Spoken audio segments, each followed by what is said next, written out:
With the war behind us and hopes for a peaceful future, Mary decided to start a new chapter of her life by marrying Buford Meadows in 1946. He was a boarder at Mama's and as so was welcomed into the family. Our family once again experienced the joy of birth when, on November 23, 1946, Lonnie and I welcomed Kenneth Lee into our lives. His arrival felt like a salve, healing some of the wounds of the past. Lonnie was so proud.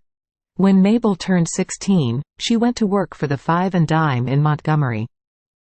Both she and Quincy were very enterprising, taking on odd jobs, cutting grass for people or delivering newspapers. After about a year, Mabel went to work for Dr. Hayes in the soda fountain section of his pharmacy in Cheyenne. There she met coworker Lucille Burnside, later to become one of my best friends. Mabel went to church with Lucille and together they sang in the choir. My sister Mary and her husband Buford were living at a house just a short distance from where we lived. When they decided to move to an apartment close to Charleston, Mabel told Lucille about the vacancy and she and her husband Lawrence rented it. Lucille and Lawrence were regulars at our house and I so enjoyed our time together. My Lonnie had a hard time letting go of his children. He grew up with a deep sense of duty and in those days, a lot of children continued living with their parents and taking care of them as they aged. Times are different now, but he's having trouble adapting. When Mabel spoke of getting married, Lonnie was having none of it. So Mabel secretly got married to John Henderson when he was on leave from the Air Force.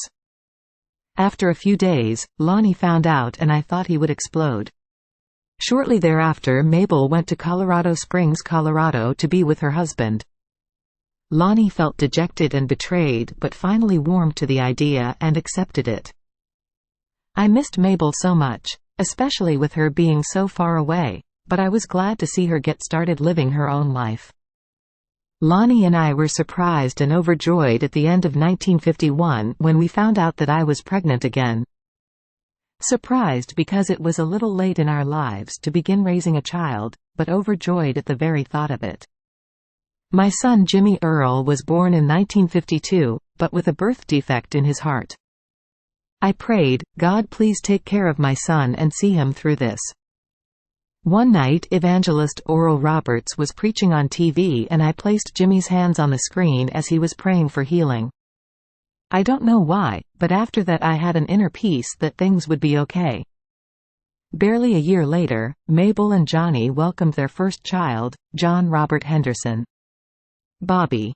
The joy of becoming a grandmother was indescribable.